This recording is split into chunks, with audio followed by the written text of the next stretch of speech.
Step in the ring, it's time to play. Coach Rene and Matt lead the way. Radical MMA brings the heat. The martial culture podcast can't be beat. Punches fly, minds collide. Technique and heart side by side. Tune in now, don't hesitate. The martial culture podcast, great and straight.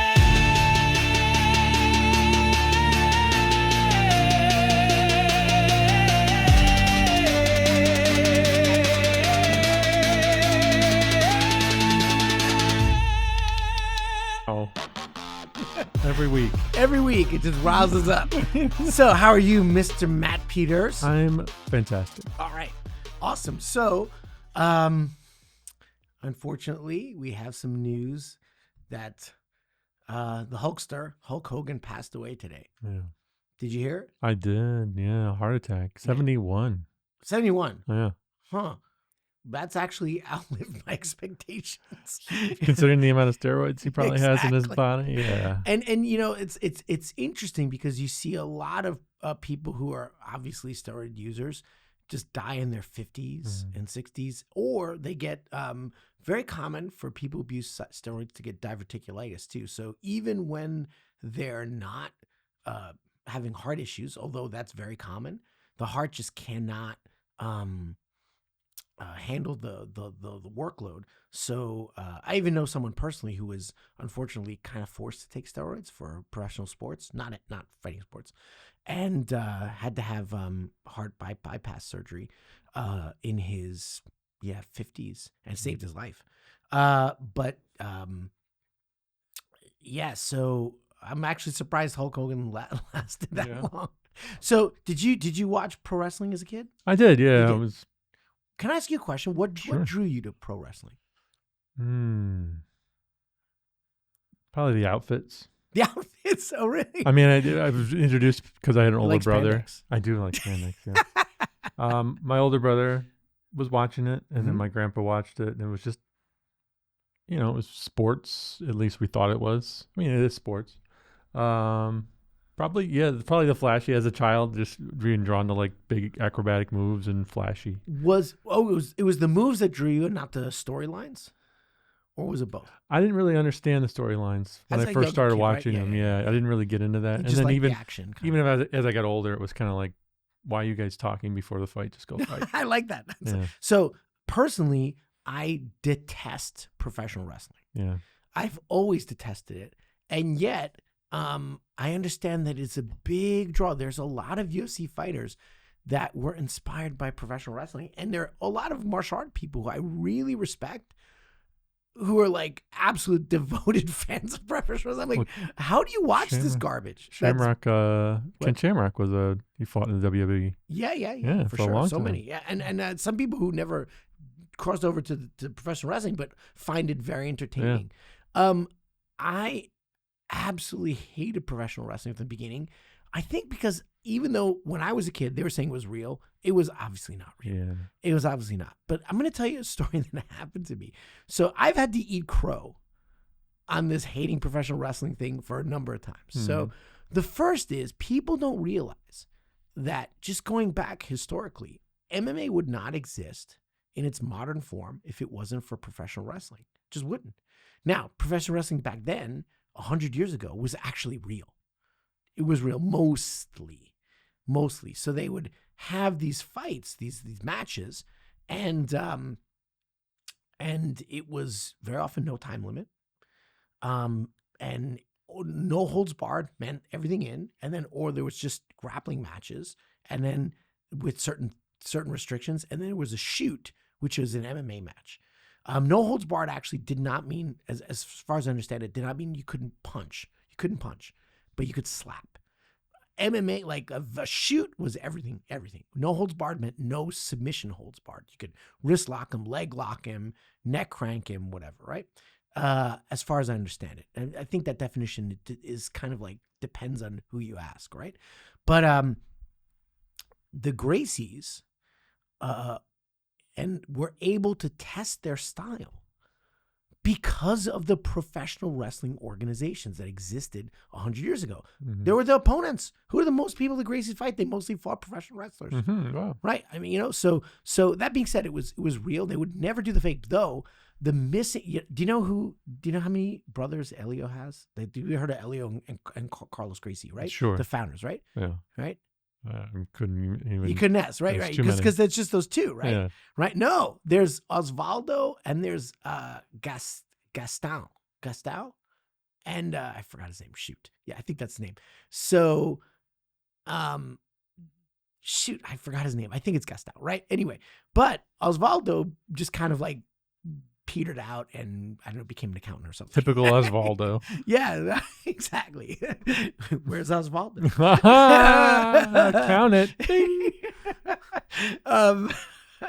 But I think his name was Gaston Gracie. I forget. Oh, no, that was the dad. But there was another Gracie, right?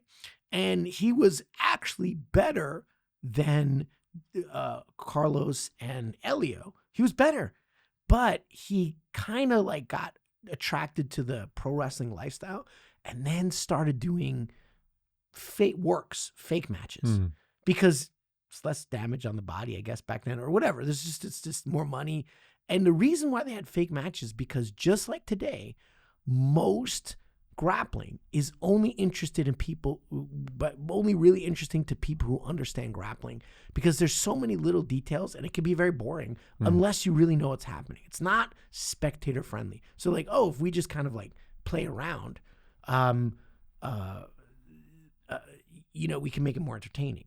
So he got kind of excommunicated from the family because he was doing works because Elio and the other fighters of the family, they never did fake matches, but they still fought in pro wrestling venue type situations where it was a show and you would fight a guy and that guy very often would have a pro wrestling background. And the one thing the Gracies don't like to say is that they were influenced by this. There's things that they do that just wouldn't exist if they hadn't been involved in the pro wrestling era. And one of them is, obviously just takedowns. They probably wouldn't have, had the same level of takedown acumen.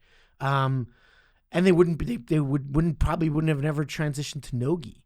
Maeda, the coach of the Gracies, also same thing. He was a pro wrestler, though real, right? But he was a pro wrestler. So, going back, you have to understand that this world existed and it was real. It's not what it was today. And it's not the martial art tradition that we think of as Asian martial arts. It's obviously pro wrestling comes out of the West. Right. It comes out of the grappling styles of the West. So the culture is different. It's definitely more commercial, right? It's a product. It's an entertainment product, right? Do you remember Hogan in Rocky III?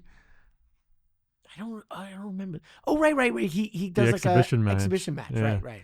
That was a good character. That's a long time ago. What was his name? His character's name was like something Lips, like Hot Lips or something like that. It's been a while since I saw Rocky III. It's been a long time. I have to think about that. But yeah, so that's one thing. Now, personally, I grew up, I hated, like it was like, people won't recognize names, but there was the Iron Sheik and Superfly Snuka. Oh yeah, Jimmy. You know all these guys, obviously. Wow, I didn't know any. Like I just in the Zeitgeist when I was a kid, right? And I'm like, this stuff is stupid. And even as a kid, I didn't like it. And then I'm gonna tell you what happened to me. And it's always a little hard for me to talk about this because it's kind of embarrassing. So I was training martial arts very seriously, very Japanese tradition, very serious, punching, kicking, this. And this was the day that I understood I really need to learn how to grapple, right? I'd had some altercations before this, but I was working at a ranch. I used to work at a ranch, right? As a kid, it was like preserve the traditions of the West kind of place. So they would teach you how to ride horses, how to take care of horses, little bit of veterinary stuff, how to put horseshoes on horses. This is basically like things. And people who went there would like eventually kind of be either go into the horsemanship side, like for jockeys or something like that, or whatever. That sounds fun. Veterinary. Yeah, there are a lot of the people I knew back when they wound up becoming vets. But anyway, so yeah, it was cool. So I met this one guy, and he had never formally trained martial arts in his life. His brother was a junior high school wrestler, But mostly this kid just watched pro wrestling, right? And he's like, oh, you do martial arts, you do karate and all this stuff. He's like, oh, let's have a match. And I'm like, sure. I'm like, I'm going to destroy this guy. Like I'm training really hard. And he was a little bigger than me, but not much. But he was in good shape. We're athletic. And besides, we're like lifting hay bales all day. Like you can't be in a ranch and not get in decent shape, right? And I go to hit him, and we're in this area of like grass, right? It's this grass field, but there's a park bench, and they're like kind of like there. It's like this bench, right? Mm-hmm. It wasn't a park, but it was a grass field. But it's like kind of a park bench, right? Mm-hmm. So he backs off, right? Jumps on the park bench, and then does the Superfly Snuka dive, like he basically right on top of me.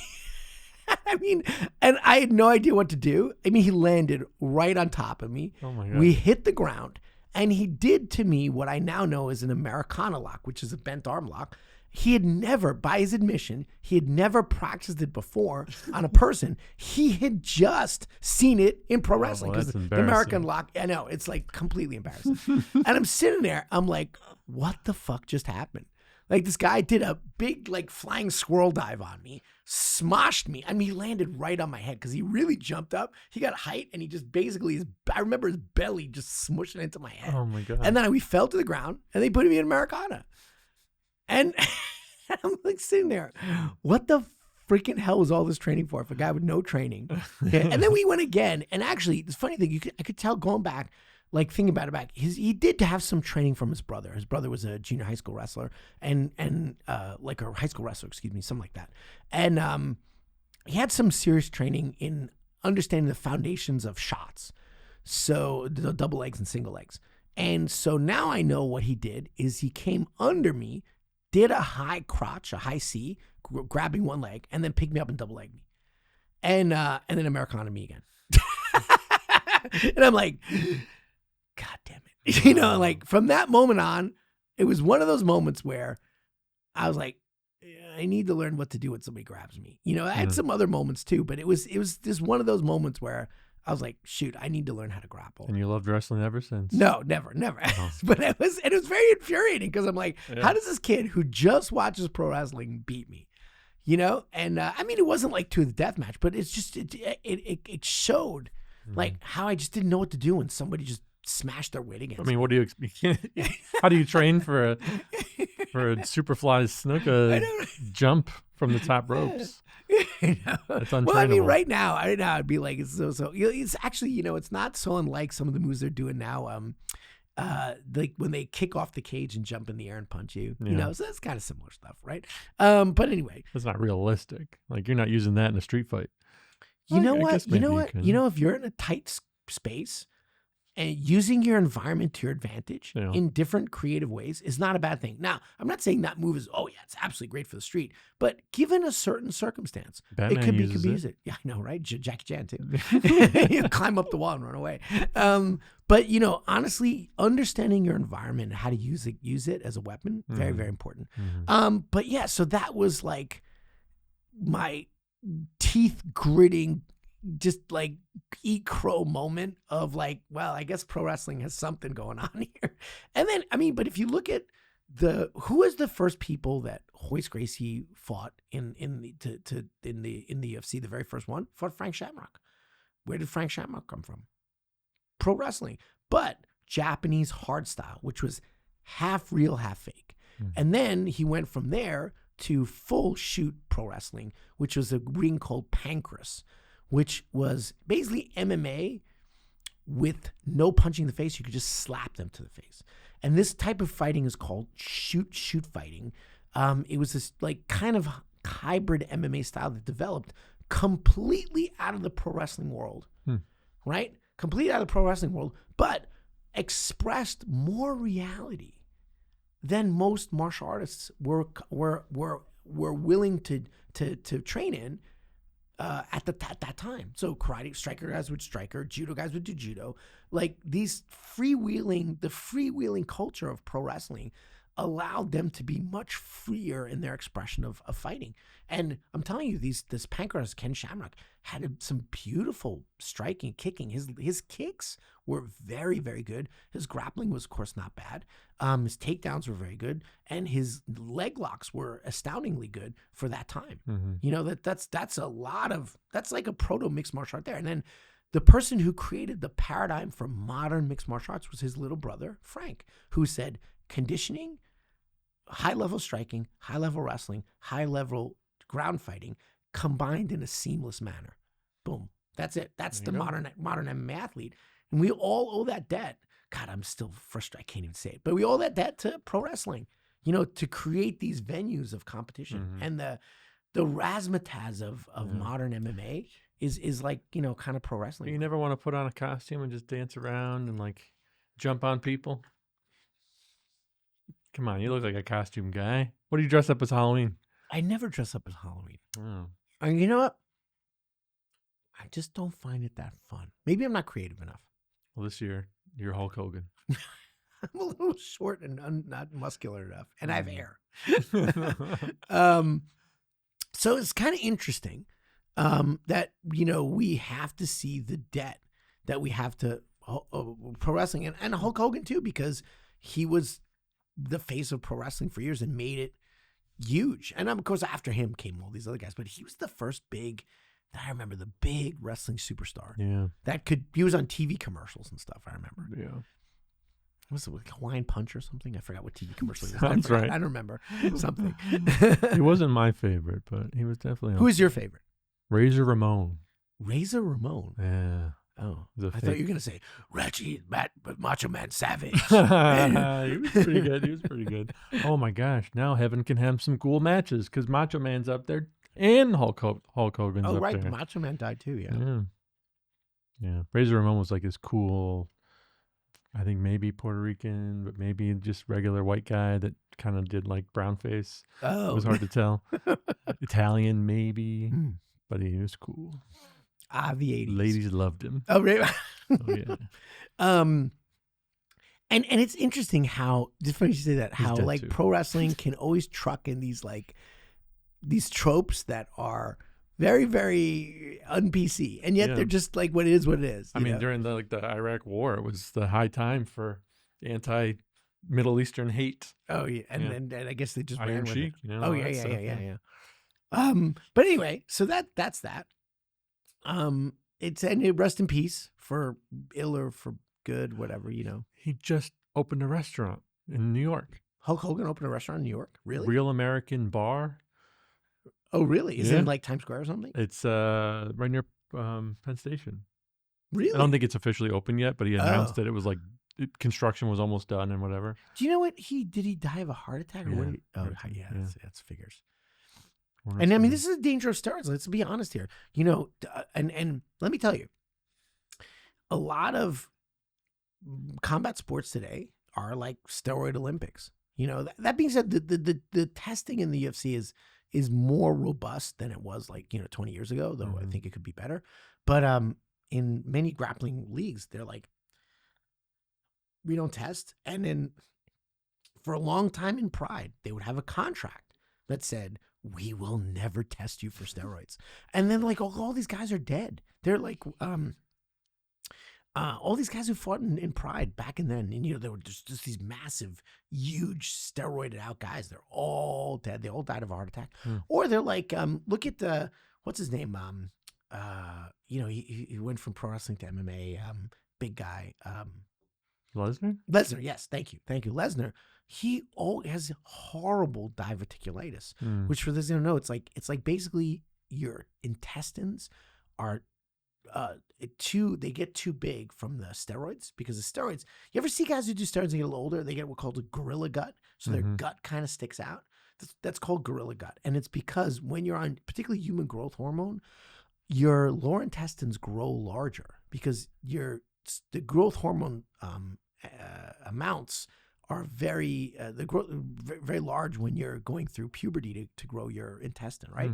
And so when you put more growth hormone in, your intestines grow more, and they grow in weird ways. So they start becoming too expanded, and they get these little like rips and holes in them. And in those holes, sometimes like food can lodge, and you get inflammation of the diverticuli, which are these, parts of the intestine that, help regulate, your digestive flow. And basically they just rip. So they go too big and they kind of rip like this, and they have these crevices and cracks. Oh. And it's debilitating. The one of the reasons why Gordon Ryan, who's a very famous grappler I talked about, doesn't fight is because he's always suffering from diverticulitis. I wonder why. Well, because he shot up like every steroid in the book. There are absolute consequences to these drugs, There are serious consequences to them, and the diverticulitis is the least one, but it's incredibly uncomfortable, right? I know some people who are suffering from diverticulitis, not necessarily steroid induced, but or Crohn's and things like that. Yeah. Man, it's horrible. That's horrible. The worst. Anything down there is bad. It's bad. If I'm gonna get sick, do like waist up. I'm good, but anything I don't want farts. I don't want runs. I don't want to have to run anywhere. The worst is when you get like level 9 food poisoning, and it's like you just want to die. I think I've never had food poisoning as far as I know, thank God. Oh, good for you. Yeah. You're lucky. All I eat is TJ Fridays. That's all I eat. So is it still around? I thought they went out of business. I don't know. Oh. It's just a joke. Have you seen Brock Lesnar's daughter? She looks just like him. She's like a almost girl. like Olympic.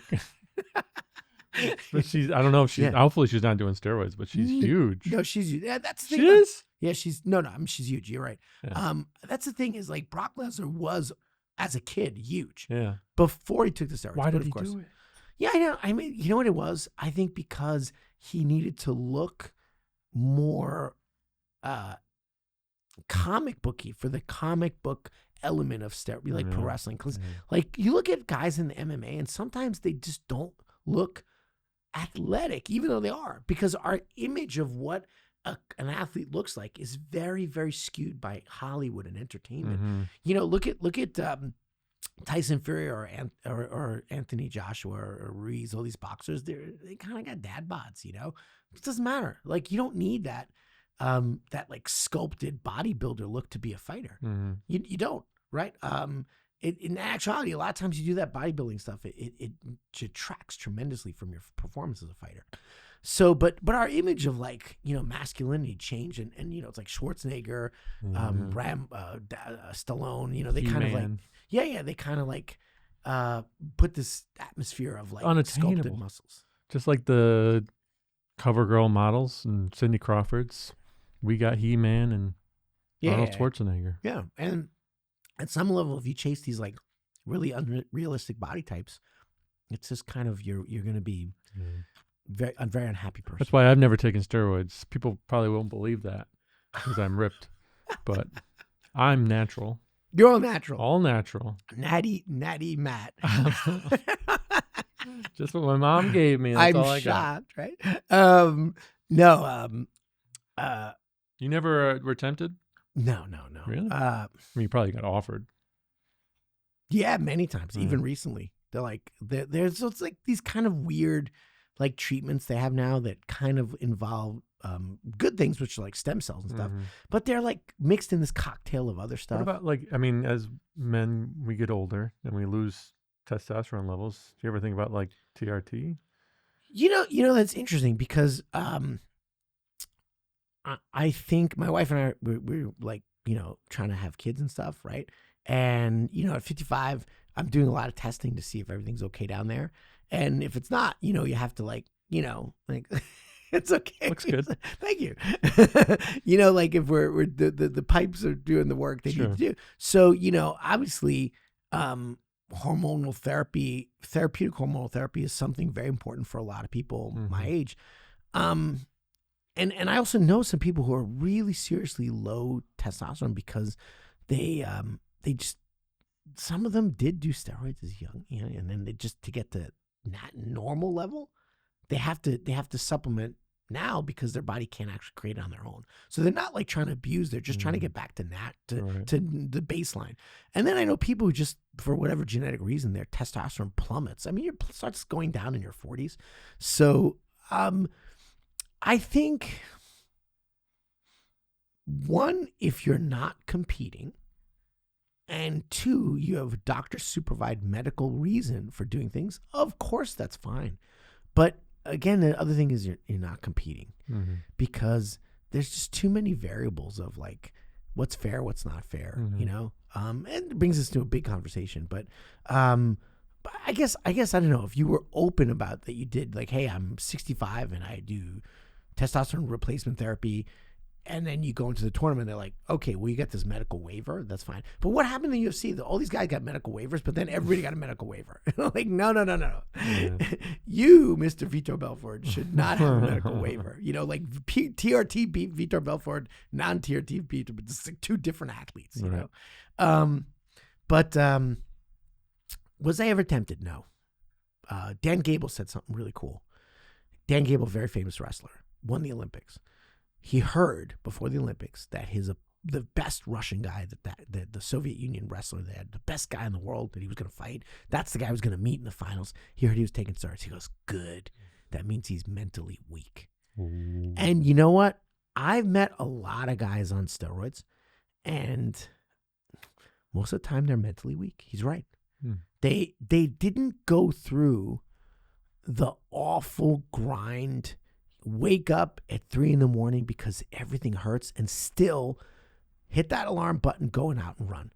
And that like grinding through the awfulness puts something in you that just makes you very hard to break. And I remember I was training with this one guy and he was, okay, I'll tell you a story because I don't really like him very much. I won't say his name, but he came to our academy. This was like, in 2001, right? Came to our academy. He was from Australia, and he was in the bathroom in our gym, in the changing room, in the bathroom, right, with these big syringes shooting up in the bathroom, like right there, right. I mean, he was like not trying to hide it. He was shooting up everything, and he looked like a superhero. And he was also a very handsome guy. He wanted to have a career in the movies as well as in martial arts, so he was very into. He came to New York to do like one of those acting schools that they have here. I don't know, like Stella Schomburg or something. I don't know. Whatever. I don't know. Anyway, so he was here, but he was a real douchebag. And Henry Cavill. No. He was Australian. Cavill's British, right? Yes. Yeah. Anyway, and I heard that guy's like a really nice nerd. Yeah, he's a very big nerd. Yeah. So he's training in every role. He would go gorilla grodd. I mean, he would just go rah and just King Kong throw you across the room, like because he could do it.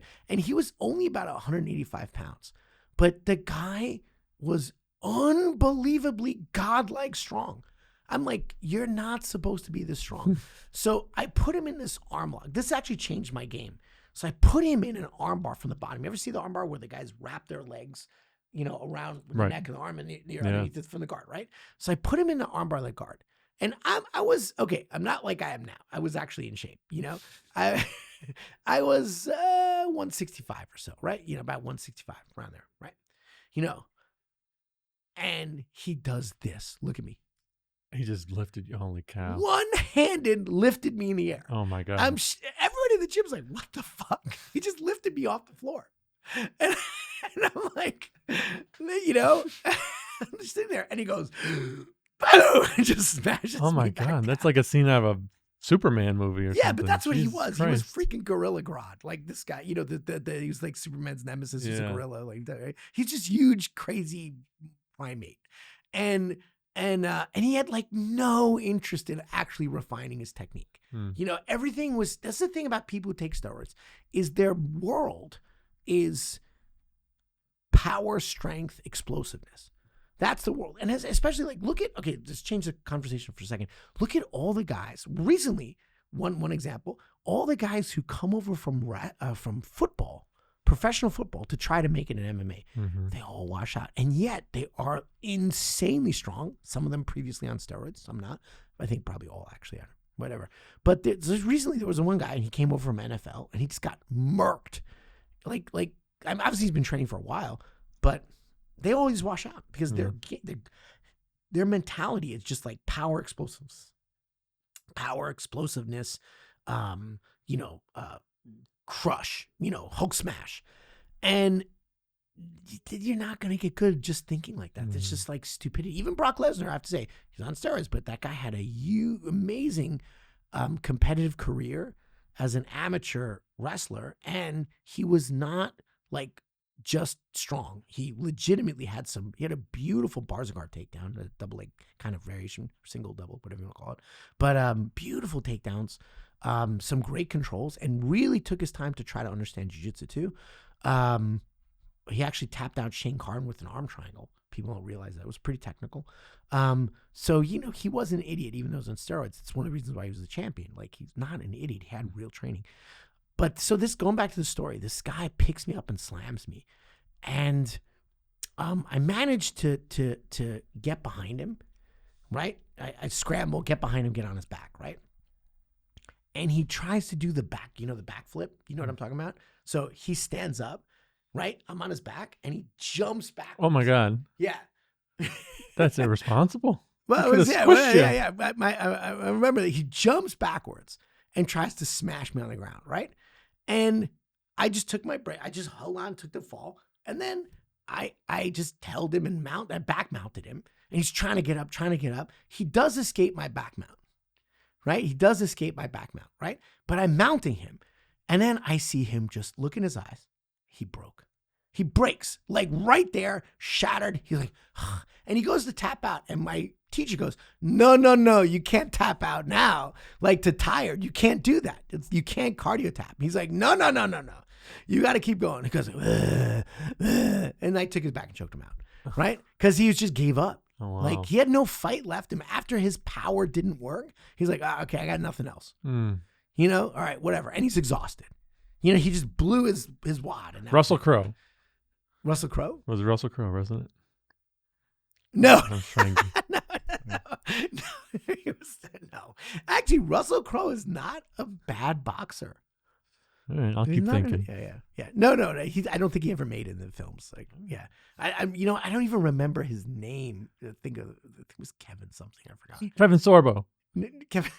No, he's American. And he's like Mr. Trump. Kevin Jonas. I don't know. Anyway, so but I remember looking in his eyes and goes, "Oh, you just gave up. You just broke. You broke hard. Did you and I'm still here. Now, I'm not something special. I am not. That is not the point of what I'm saying. What I'm saying is, like, waking up in pain, every day and still going to train makes you unfragile. It makes you mentally unfragile. It makes you, the grit makes you push through. Some days you just don't want to do it. You're like, oh, Jesus Christ. You just got to go. And you go, and then it pushes your level of ability to withstand pain, and this is just a higher level. Yeah. And this happened. This is not the only one. It happened to me many times. The guys, steroids. We had this one guy in our academy. He just came. He was sparring one of my female students, and he was enormous. He was enormous. He was just so big. This guy was like, he wasn't very tall, but he was approaching maybe like 280, 300 pounds with no fat. He was just like somebody blew him up like with the balloon, like, and he just and he's sparring one of my female students, and she arm bars him, and she's like 150 pounds lighter than him. It's like not 150, but yeah, well, I don't know, maybe, but a lot. She's small, right? Mm-hmm. And yeah, so she's like, 220, and if he's he's like, yeah, for sure, 150 pounds lighter. So she arm bars him. And he goes like, yeah. And then the class ends, and I get an email. I'm not coming in anymore. He's like, no, I'm done. I can't take getting armbarred by someone 150 pounds lighter than me. It's just that they're mentally weak. Yeah. So you cheat yourself when you do these things. And the thing is that the great lure of steroids is that you can just train much more because you just don't feel so worn down. It makes you be able to train 3-4 times more. And there's some things, and we're talking about Frank Shamrock. He took Winstrol, and I think he's been honest about it now. And that also helps you with your cardio. Imagine never getting tired. Imagine just never getting tired. Oh boy, that's crazy, right? That's what the EPO. That's what T.J. Dillashaw did. Like it's not steroids, but it's performance enhancing. Like he cycled his blood and put in this chemical called EPO, so that he would just never get tired. Hmm. You know, like that is very, very. I said to one of the fighters, I would say to him, like I was explaining to him what this does. He goes, I mean, you could have cardio forever and not feel pain. I'm like, yeah. He's like, and you, Rene, you don't want me to do that?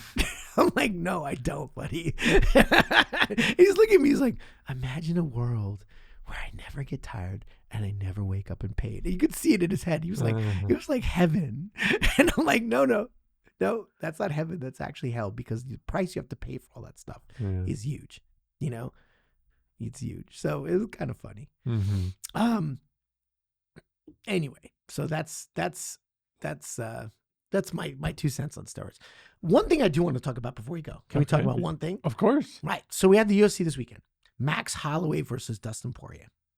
Okay, I want to ask you, before I talk about them, what is your least favorite aspect about MMA in general? Or the one that you remember most of our guests talking about, who like, yeah, I don't watch it anymore. What's your least favorite aspect? Dana White. Dana White. Why? Exactly. Why?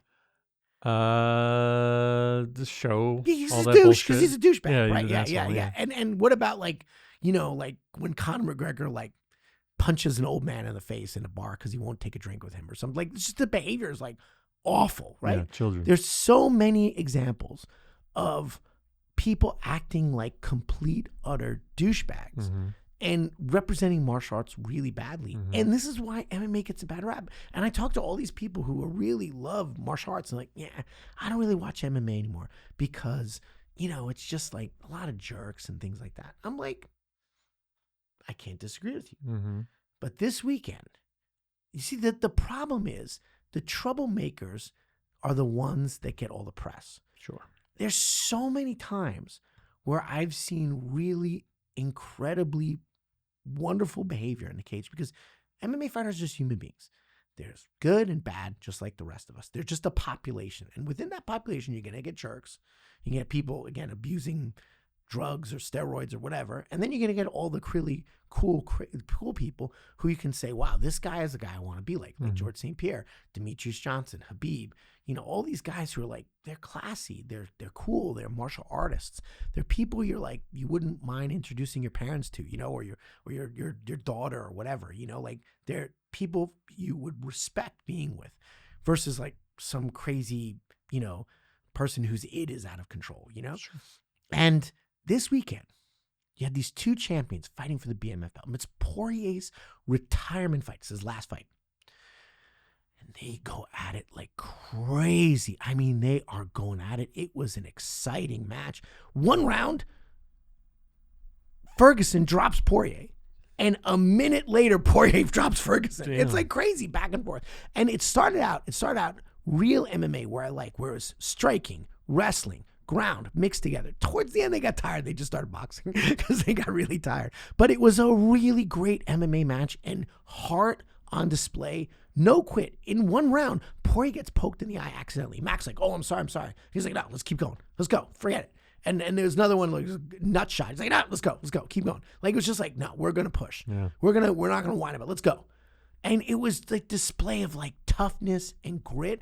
And they're just standing each other. 2 gladiators who are putting the absolute best of their technique, their tactics, their physicality, everything against each other. Right. And after every round, they're like hugging and being super sportsmen, and no trash talk up in the, because the guy's like, no, I mean, this guy's a legend. And he's like, no, this guy is the champ, the BMF champ, which is like whatever bullcrap. But it was just super respect. And the techniques were the selling point for the fight, because everybody was like, no, we're not watching that because they trash talked you. We're watching it because it's going to be a great fight. And it really was an incredibly exciting match. Yeah. And then afterward, this is what I'm talking about. Max Holloway wins, right? Wins by decision. They're just grueling fight back and forth. He wins by decision. And he's like, first thing he says, he's like, I want to say what a legend my opponent Poirier was. This guy is amazing. His career is fantastic. Let me give the mic to him and let him have his day. This is his night. You don't see that? Classy. And then Poirier comes up and he's like, no, Max is amazing. This is a great run. And I don't know if Poirier, you know what he does in his spare time? He builds, he has this charity because he has this hot sauce and stuff like in his gear. And he has this charity where he goes to Africa and, builds homes for like, in the middle of Africa and like does all this charity stuff, right? I mean, the man is all about giving back to the community. He's not selfish or anything. And he was saying he was in Louisiana. He's like, I'm just a poor kid from the bayou who, because of this sport, I was able to provide for my family and help provide for others and hopefully entertain you. And it was just so classy what he said. And he's like, yeah, I had my day in the sun, and I just want to thank everybody and thank the fans. It was really martial arty. And not to mention, he's done a lot of good outside the UFC. I don't drink hot sauce, but everybody says his hot sauce is pretty good. I don't. I'm like, I can't take spicy food at all. Like, not at all. Like, not at all. I'm like, not even a white belt in spicy. If there's something lower than a white belt, that's me. I cannot take spicy food at all. Wow. It's like, I used to be a little bit okay. And then I had this one stomach issue where someone gave me something incredibly spicy, and it actually put me in the hospital. Oh. And so since then I got to stay away from spicy. Yeah. Anyway, but super unbelievably authentically gracious and great. And then you know what happens right after the fight? Max Holloway brings his kids in and says, hey, shake hands and hug this champ. This is a guy you got to meet. He brings his kids in. His little kids, they're like teenagers, like 12, 13 or something like that, right? And Poirier hugs them and it's like this, like one of the things I was almost crying. It was so beautiful. And then, all they're doing is they meet in the back room. There's some video, right? This is after like 20 minutes later. And they're like, did you hear? We didn't get fight of the night. They're like, what? And they're just complimenting, just like, yeah, we're pissed because we didn't get fight of the night. How could we that other fight get fight of the night? This is, and they're just like super sportsmen, very, very respectful of each other. Is amazing. Now, is Poirier the best guy to ever do it in 155? No, he is definitely not. Khabib was. And now it's Makhachev, right? Now, Poirier did have the interim title for a bit. But, like, Poirier to me is what martial arts is about, in that he is always striving to be better. Matt, if you start training martial arts today, what's the likelihood that you will be the next UFC, let's say, 205-pound champion? Can I use steroids? You can use whatever you want. All right. 99% now. 0%. Zero, right, yeah. Right. Would that mean your training is not meaningful? No. Exactly, right. So I tell people, there's some people in my academy that legitimately will never be great fighters. They just won't. They will not. They don't have it. However, they can be a lot better than they were yesterday, and they can be competent enough to defend themselves and understand the game in a way that, they can contribute to helping other people. They're not going to be terrible. They're not going to suck, but they're not going to be championship fighters. That's okay.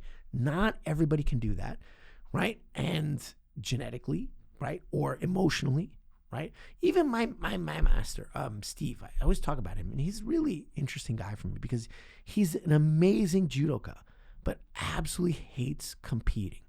And in judo, they force you to compete to get ranked. So the Japanese, they force him. He wins the tournaments, and then they give him the rank. But then he just doesn't compete anymore. And I think he's done now because he's like 6th degree. So after that, you don't have to compete anymore, right? But he would just never compete on his own. But he was in the dojo 6 days a week training. But why is he training? He's not training to compete. He's training for something more meaningful. Self-development. Kaizen, the Japanese word of Kaizen, which is 1% better every day. And man, I like Steve's judo. There's so many people in Japan who were like, no, this guy is this is the real, this is it. This guy understands judo at an incredibly deep level. There's a respect from the Japanese masters. He's the only guy in the Kodokan where the master would be like, no, that guy over there, he's great. He would have what they call an empty jacket, meaning you couldn't feel him, and then he would just smash you. Right? And he's a little small guy. When I met him, he was in his 40s, late 40s, and killing everybody, and small guy. What does it mean anything less because he didn't win the Olympics? No, of course it doesn't. Now, also, there are guys that I know who would not even be as good as him, but they're definitely better than they were, 55 years ago, right?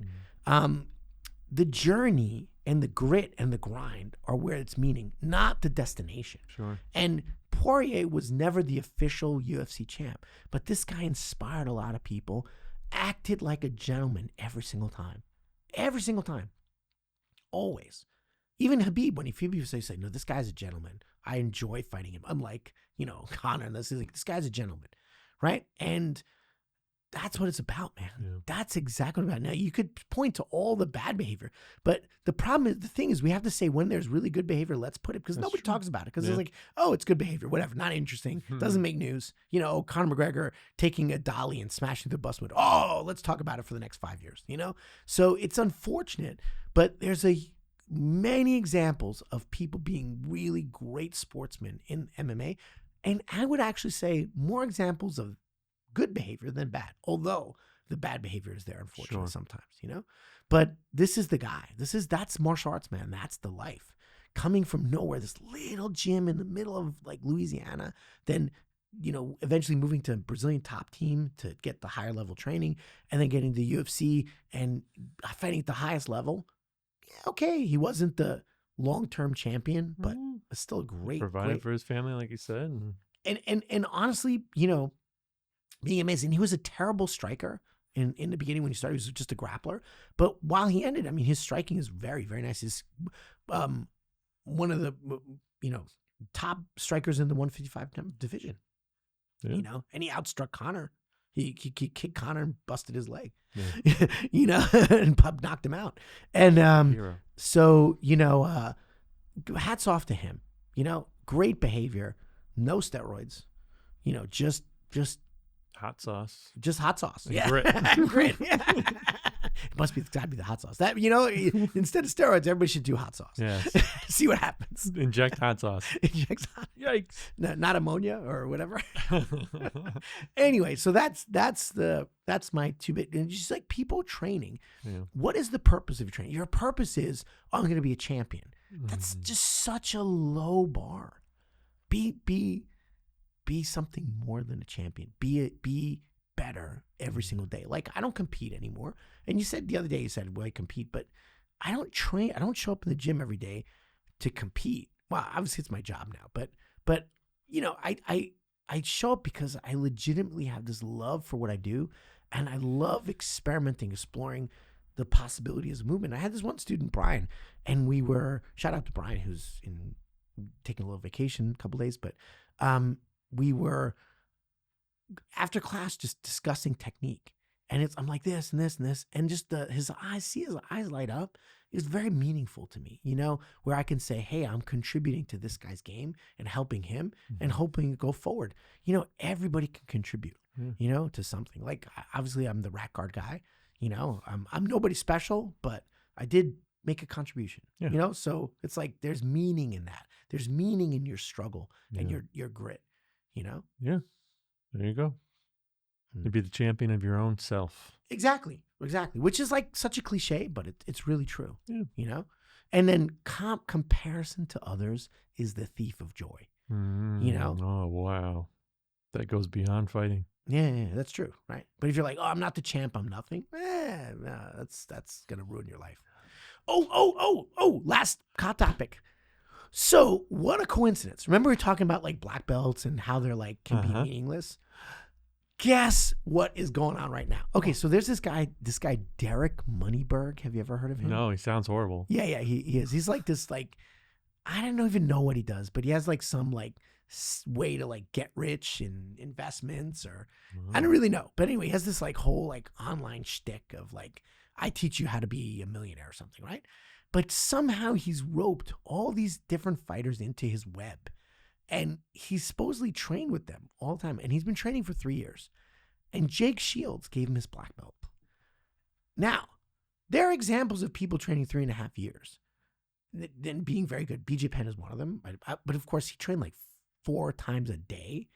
So in that 3.5 years, it was like 10 years, right? So the other thing is, this guy Moneyberg only does private lessons. You can't get good at private lessons only. You gotta get out there and get your roll with the other guys. And then, but the big thing is the video of him out This guy is not even like a blue belt. I mean, he's terrible. He is terrible. Wow. Like if the video is a little older, so maybe he's a little better. But the video of him showing, like, he looks like a shit white belt, right? Like, doesn't know anything. Wow. And like, this is the exact answer. So somebody gave him a black belt. Why? Because they're friends, and guy pays him a lot of money to do whatever. And you know, he's like, all right, here you go. What does it mean? It means, and the guy's like, yeah, I'm black belt. I'm so good. I'm like, dude, you suck. Wow. Like, you suck. Like, this guy moves like a turtle with broken legs. This is so bad. He's so bad. He's doing a toe hold once. He does it the wrong way. I'm like, what kind of fucking black belt are you? This is Moneyberg, right? And exactly. It's so apropos. Moneyberg, right? You know. So he's like, he bought his belt, right? The belts are for sale now. So the belts, like, what are we talking about now? You know, but now that being said, Jake Shields' standards might be like really low. he's gonna like wreck me for this, right? Yeah, I don't know. You know, like, I don't think so. I mean, but even one of Jake Shields' students came out and said, "Dude, what are you doing?" Right? Even one of his students, but it's like, because I think he sees that, he's like, "Oh, that demeans my rank." Sure. You know. Oh, yeah. But maybe Jake Shields decided, yeah, maybe the standards are too. I don't know. But again, it's like, so the belt means nothing. Yeah. What it should mean is, I mean, what it should signify is what we were talking about today, is a martial journey that involves discipline, grit, technical understanding, and teamwork, and a never quit attitude, you know, and that's what it should represent, but it doesn't anymore. So whatever. Well, belts are for sale. Yeah. Go to jakeshields.com. Get your new black belt. No, you know, it's funny because somebody promoted me recently in their style. They sent me this thing, and they're not bullshit, but it was like, dude, I haven't even met you. And I mean, it was on the results of my students in competition, which, because they went out and they won a lot, right? So they like promoted me. And I'm like, you know, and he's like, I want to say, you know, show honor to you. And I appreciate that. But I'm like, dude, you never even met me. So it's not like weird. Yeah, it was a little bizarre. But thanks. Yeah, but thanks. Right? I mean, but he's not bullshit. That guy's actually really good. And I think he was just like, just respect. Yeah, it was just kind of a respect thing. But I didn't really know how to feel about it. Like, I'm like, dude, you never met me. Come on, let's go. Yeah. I know, right?